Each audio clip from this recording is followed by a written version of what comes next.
is, folks. You laughed with him when he played the Marine in the movie Wake Island, and now you're laughing at him in his newest picture, Abroad with Two Yanks. He's Hollywood's magnificent mug. Who's a mug? Why, when I was only 6, the teacher said I had the brain of a 10-year-old child, and I've still got it. The American Meat Institute presents William Bendix in The Life of Riley.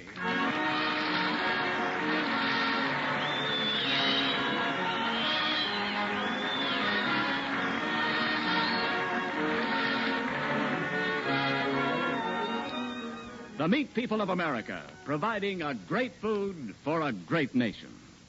Did you know that if all the meat animals handled by America's meatpacking plants in 1944 were loaded into freight cars, they would fill a train more than 18,000 miles long enough to reach from New York to Tokyo and back again? That's a lot of meat and a lot of good eating for our fighting forces and you, America. And now, on behalf of all those engaged in supplying meat to the nation, the American Meat Institute presents The Life of Riley.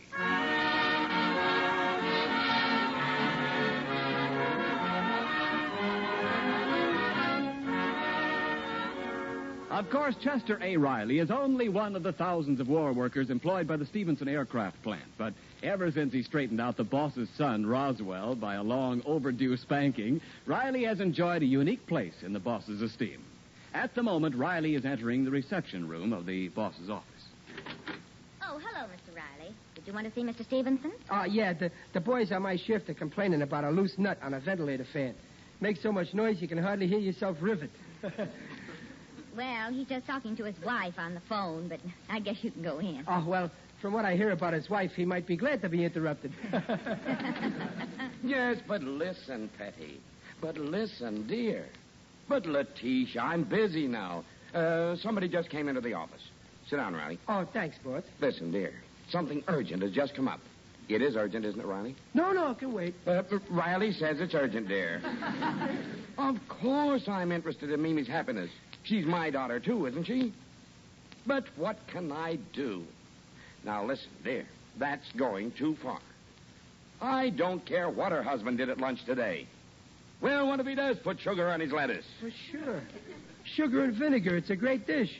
Even without the lettuce. Now, Petty, now suppose he did cut it with his knife. What else would he cut it with, a spoon? That's not enough to break up Mimi's marriage, Letitia. Oh, all right, dear. I'll talk to him tonight. Yes, I'll be home right away. Goodbye. Well, Riley, what is it? There's a nut loose that's making some trouble. It's not that bad, Riley. My wife's just high-strung. No, the nut I mean is on a ventilator fan. I'm sorry to bother you now. I can see your head's got other things on your mind. Well, listen, Riley, let me tell you the whole story. 2 years ago, my daughter made a hasty wartime marriage. I've never even seen this boy, Joe, that Mimi married. She met him in a canteen back east. Knew him only 2 months. Then he was shipped out. They were married 15 minutes before they had to say goodbye. What a honeymoon. The bride and groom in separate places. That may be modern, but it'll never be popular. Well, now, Riley, now the boy's back. An honorable discharge. My wife met him for the first time today at lunch. And she doesn't think he's the right man for Mimi. Well, there's more to being a good husband than how you partake of your grub. Riley, that's what I think. But I'm in a spot. You see, my daughter's on a train coming home from San Francisco. Doesn't even know she's going to see Joe yet. And my wife wants me to see him first and persuade him to, well, give Mimi up. No kidding. Yeah. And now that she's met him, well, she just can't see why our daughter ever married him. Mr. Stevenson, if nobody ever married nobody except somebody else thought somebody ought to marry, nobody'd get married to nobody. And where would their children be? Riley, I wish you could meet this boy and size him up. You're a down-to-earth fellow. You see deeper than what a man's table manners are, and... Say what? Riley, why don't you have dinner at my house tonight? Meet this boy, and then we'll both decide what I ought to say to him. Me? Oh, no, thanks, boss. But, Riley, I just want your opinion. But, boss, this is your daughter. You better leave me out of it. I don't want to be the godfather in no divorce case.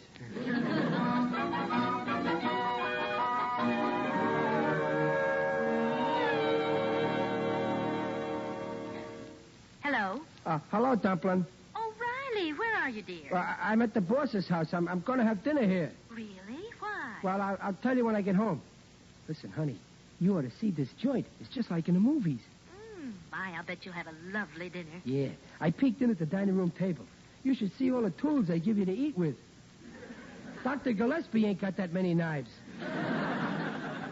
Oh, quiet, dear. Someone will hear you. Oh, no, that's okay. Mr. Stevenson is upstairs talking to his wife. Well, kiss Babs for me and shake hands with Junior. I'll try to handle things till you get back, dear. But Babs isn't here. Is she out again? You know I don't want her out after dark alone. But she's not alone. She's with that new boy who lives down the street. I've heard about that boy. I'd rather she was alone. Peg, I don't like this about Babs running with new boys. Any boy she goes with, I want to talk to first. How do, sir? You Mr. Stevenson? My name is Joe Bean. No, I'm Bascom the butler. This way, Mr. Bean. Mr. Stevenson asked that you go directly into the drawing room. He's been expecting you. Go down this hall and turn left. So like I say, honey, no daughter of mine is going to get mixed up with nobody. Yes, dear. Don't get so excited. Well, her father can't be too careful. Think of who you might have married if you hadn't married me. Yes, dear. Well, okay, Dumpling. I'll see you later. Goodbye. Goodbye, dear. Good evening, sir. Huh? Oh, good evening. Butler said for me to come on into the drawing room. Well, you're in it. Yes, sir. I heard you talking on the telephone. Huh? I don't blame you for feeling the way you do about your daughter. Oh, you know her, huh? Why, yes, sir. Like you said, maybe I am kind of a nobody. Well, I wouldn't jump over conclusions like that. You look okay to me. I do? You mean it's all right with you for us to be married? Married? You asking me to marry my daughter? Well, we are married. Didn't you know it? Married? You got the nerve to come... no, it ain't so. She wouldn't get married until she told me, not Babs. Babs? Her name's not Babs. I know my own girl's name. Yes, sir, but I know my own wife's name. I always call her Mimi. What right do you got to change Babs' name to Mimi? Wait a minute. Mimi, you married to Mimi Stevenson? Well, yes, sir. I'm Joe Bean. Oh, what a relief. Babs is still single. For a minute, I was on the way to being a grandfather. Riley's my name. Mr. Stevenson will be right down. He'll be glad to see you, Joe. I'm not so sure about that. I've been thinking maybe I couldn't make Mimi as happy as I want her to be. Well, how do you know until you try? Oh, I sure would like to try. She's so fine. She's beautiful, too. For 2 years, ever since I shipped out, all I thought about was her. I even marked off the days on the side of my plane till I could be with her again. Well, now you're here. Yeah, sure did get me a surprise when I met Mimi's mother. Well, yeah, that's one thing about marriage. Eventually, you run into your mother-in-law. See, I was raised on a ranch in Texas, and my folks is just good, hard-working people, and I never was in a house like isn't before in all of my life. No, neither was I. Did you ever see such thick rugs? The nap is so long, sometimes I can't find my feet. The way these folks live. Mamie never told me about having so much money, and I haven't got any. So what? Rich people get gout. Of course, I could support Mimi somehow, but not like her father did. Why, guess Mrs. Stevenson gave you that idea, huh? Yes, she did. She said I ought to give Mimi her freedom before I spoiled her life. So I thought about it, and, well, I certainly wouldn't want to ruin Mimi's life. What's all this about ruining my daughter's life? My name is Bean, sir. Joe Bean. Well, my name's Stevens. Oh, yeah, boss, meet your son-in-law. Joe, meet your wife's old man. How are you? Pleasure. Joe here's been telling me he don't know about being able to make Mimi happy and... Oh, indeed. Well, Bean, if you don't have confidence in yourself, perhaps Mimi's mother's right. Be best to call it off. Well, maybe. I sure do want Mimi to be happy. I'm so mixed up I can't think. Boss, if you don't mind me yelling from the bleachers, it seems to me that Mimi ought to have a say in all this someplace. Riley, I guess you're right. Mimi just phoned. She'll be here in half an hour. Oh, well, okay. Now, I got something to say. You sit down, Mr. Stevenson. You too, Joe. And just remember, Joe, marriage is an old and honorable institution. Nobody's escaping from the institution till I'm through talking.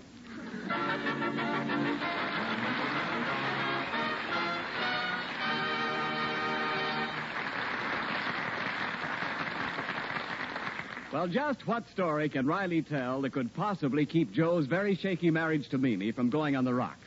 Well, we'll find out in just a moment. In the meantime, this is Ken Niles carrying the ball for your meatpacking industry. This evening, the subject of my 60-second speech is time. Time, the name of a news magazine. Time, the thing you can't turn back. Time is money. And time is Rule 1, Page 1 of braising meat. Braising cuts of beef are point-free. They're lean and flavorsome. They're rich in proteins, but it takes time, T-I-M-E, to cook those glistening brown pieces of tender-eating meat. It takes time to bring out that golden gravy. It takes time to transform those braising cuts into pleasant pieces of tender-eating meat. So give them a break, ladies, by giving them time, and your family will be rewarded with something really extra special in meat eating. The real value of longer braising time, however, is that it's under lower cooking heat, where meat retains nearly all its high nutritional value. Slow and easy does it in braising meat. And lest you forget, those high-quality proteins of meat are in the braising cuts of beef, just as they are in all cuts of meat. Meat measures up to every protein need. That's why meat is a yardstick of protein foods. And now back to The Life of Riley with William Bendix as Riley.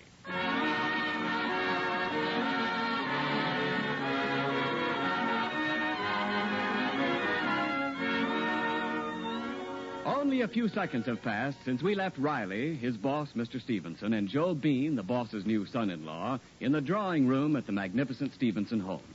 Riley is about to launch into a story which he hopes will prevent the breakup of Joe Bean's marriage to Mr. Stevenson's daughter, Mimi. Well, fellas, this story I'm going to tell you is about love. And, strange enoughly, it's got a boy and girl in it, too. This all happened quite a while ago to a guy I know named Riley. Riley? Why, that's your name. Ain't that a coincidence? Well, this fella Riley was about 21, and he'd fell for this wonderful girl, see? He'd give her a whirlwind wooing for 3 years and finally swept her off her feet. He thought his troubles was all over, but they was just starting.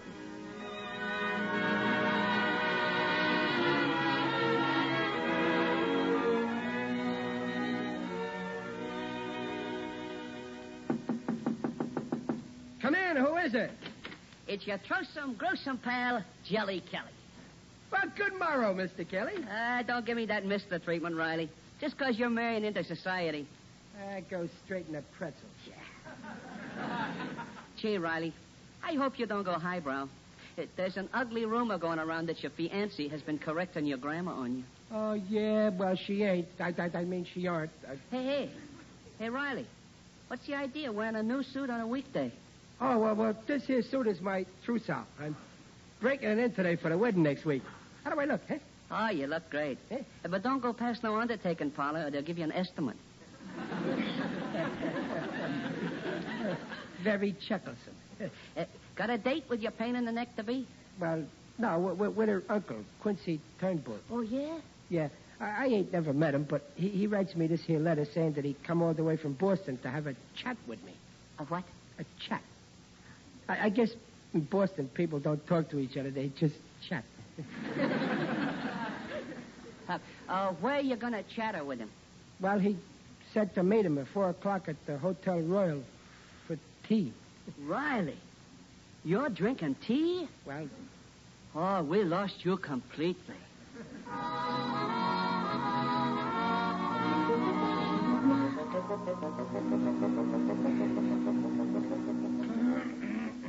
Mr. Riley, as Margaret's uncle on the maternal side, our branch of the family insisted that I interview her fiancé before it was too late.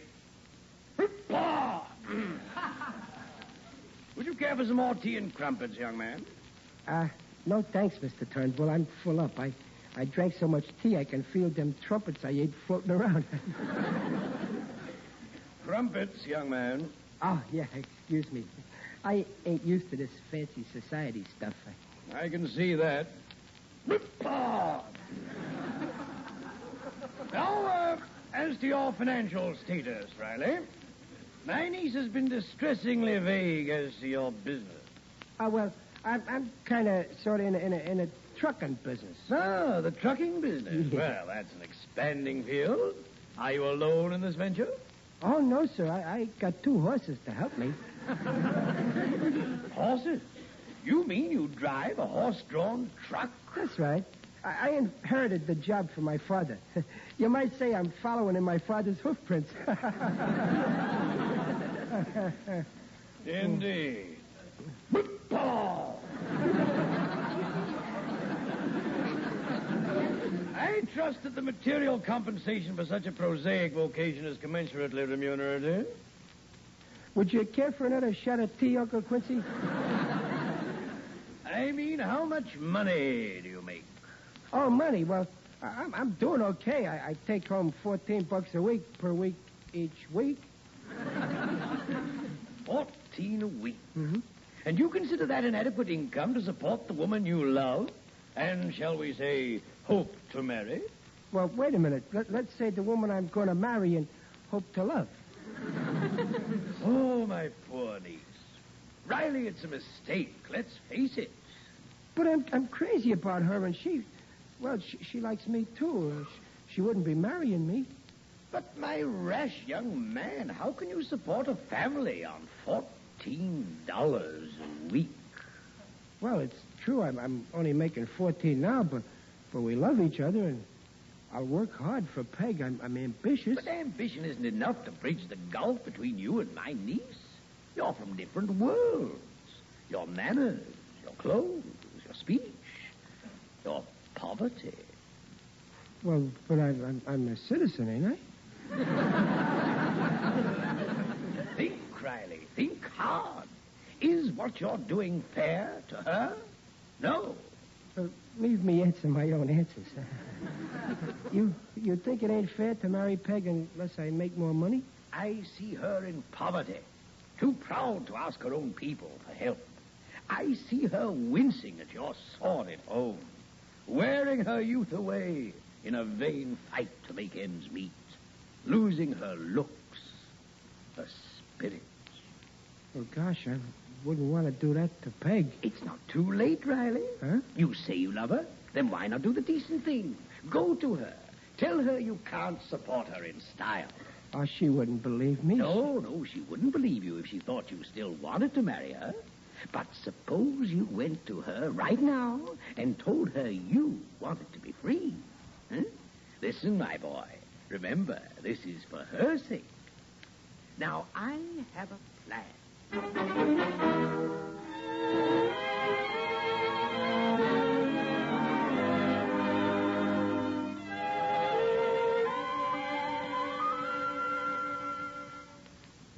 So, Peg, I've been doing something I never done before. I've been thinking. Have you, dear? What about? Well, about us, Peg. I gotta face the facts in the face. Riley, did your meeting with my Uncle Quincy start this thinking? Oh, no, honest. Listen, darling, I mean, Peg, here I am, a happy fella. Oh, you don't look very happy. It's your wedding tomorrow, not your funeral. Here I am, a happy fella with no worries and a cool $14 a week, all my own, outright. Oh. I see. And that ain't all. I'm just a big mug, honey. I ain't the marrying kind, I guess. No, I come to ask you to... I can't say it, Peg, but you understand? Yes, I think I do. Riley, can you look me in the eye and tell me you don't love me? No, you can't. Nobody lets me answer my own answers. You're not fooling me, Chester Riley. I've heard my uncle talk before. The big bluff. Well, gosh, he could be right, Peg. I don't want you getting old and tired washing and cooking and darning my socks on a hot stove. All right, Chester. If this is goodbye, I can't hold you.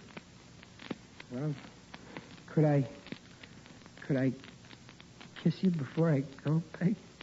Well, just once before you go. Peg. Peg, Goodbye, Peg. Chester, Yeah? now let me kiss you goodbye. Peg. Darling. Goodbye, darling. Maybe you're being too hasty about this.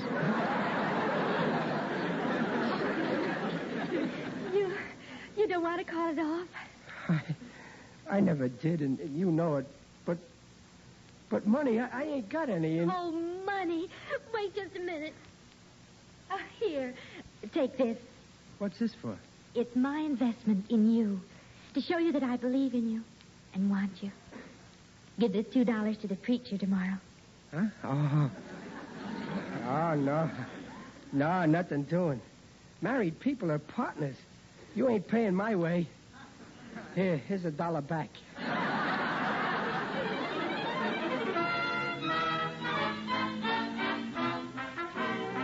Here they come. Let me sew those shoes. I'm the bride's up. Yeah, well, I'll sew the ride. Duck dumpling, and we'll wind up at a rice pudding. Goodbye, everybody. Who hit my head with a hollow shoe?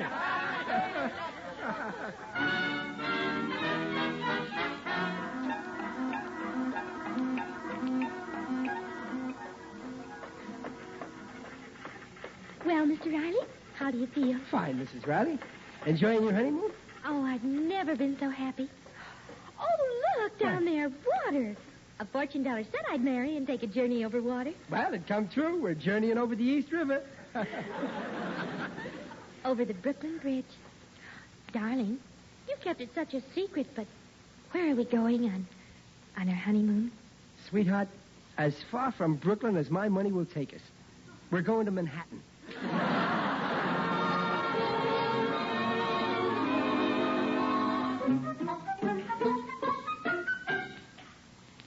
Dear, do all boarding houses have steep stairs like these? Yeah, but not as steep as these. That's the first time I ever climbed a ladder with a carpet on it. Here's the door to our bridal suite. Only it's just one room. Number 13. Our first home. Yeah. Let me open the door, dear.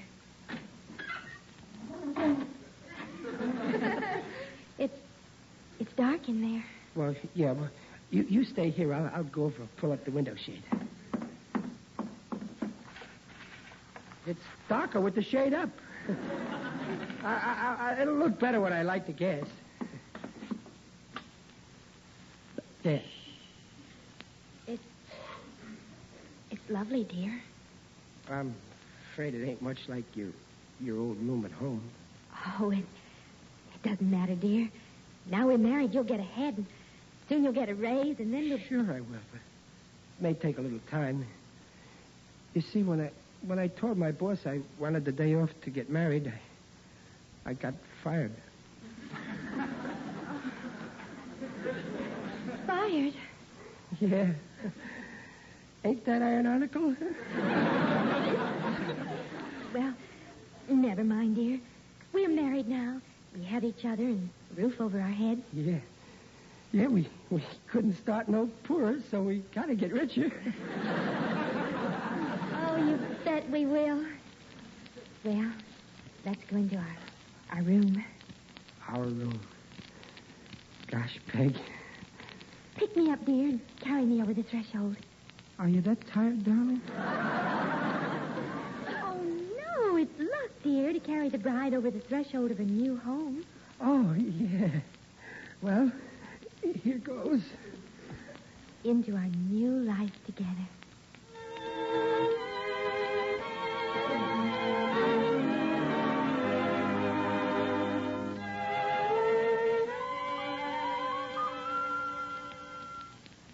So, that's how it started, fellas. We started out in life with a nest egg of nothing. Oh, so this Riley was you? Well, sure, Joe. Me and my wife. We're still married, too. Oh, what about a rich Uncle Quincy? Oh, Uncle Quincy? Oh, he's doing fine. Every month I send him his allowance, $5 and 6 tea bags. Riley, I'm glad you told us your story. You see, Joe, my boy, it's the kind of thing that happens here. A real epic of America. The Rileys are living happily ever after. You and Mimi? Well, you're no poorer than Riley was, huh? No, sir. I'll take the chance. It all depends on Mimi. We haven't seen each other for 2 years, and maybe she won't want me anymore. And Where is he? Oh, where is he? Joe! Mimi, gosh, come here, will you? Oh, Joe, darling. Hey, Mr. Stevenson. Huh? They're going to get along okay. Huh? If I know the signs, them two are starting another Optic of America. Come on, let's scram. Grant. What for? Don't you ever go to the movies, boss? Well- You ought to know when a boy and girl go into a clinch like that when it's time to leave. Come on.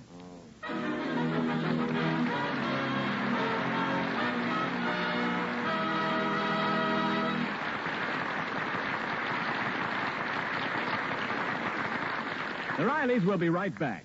And now, for another moment, it's Ken Niles on the subject of breakfast. You know, when Mrs. Niles sets out a real morning meal, I feel as though I could lick 10 Wildcats and my radio job with one hand tied behind my back. And by good breakfast, I mean meat in the morning. Bacon, ham, or sausage. And I know there's plenty of reason for that feeling. Bacon, ham, and sausage are all fine ways to get morning energy. And the meaty lean is a source of highest type proteins. Everybody needs those proteins. And meat is the most satisfying way to get exactly the right kind for every bodily protein requirement. Yes, meat is a yardstick of protein foods because meat measures up to every protein need. And may we add, all nutritional statements about meat on this program are accepted by the Council on Foods and Nutrition of the American Medical Association.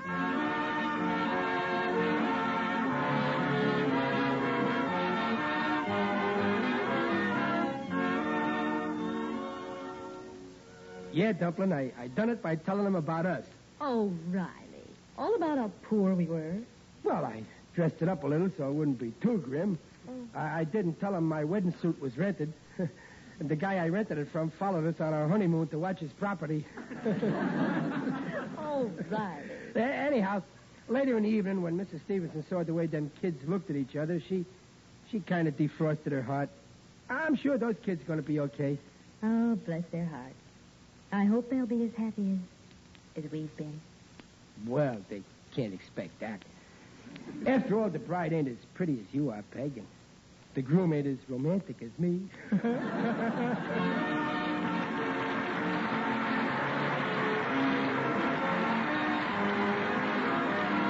The Life of Riley, starring William Bendix, and sponsored by the American Meat Institute, will be back next week at the same time. William Bendix appears on this program by arrangement with Hal Roach. The part of Joe Bean was played by Barton Yarborough. The Life of Riley was directed by Don Bernard with music by Lou Kozloff and came to you from Hollywood. Ken Niles saying, see you next week. This is the Blue Network. 7:30 KECA, Los Angeles. Transcribed.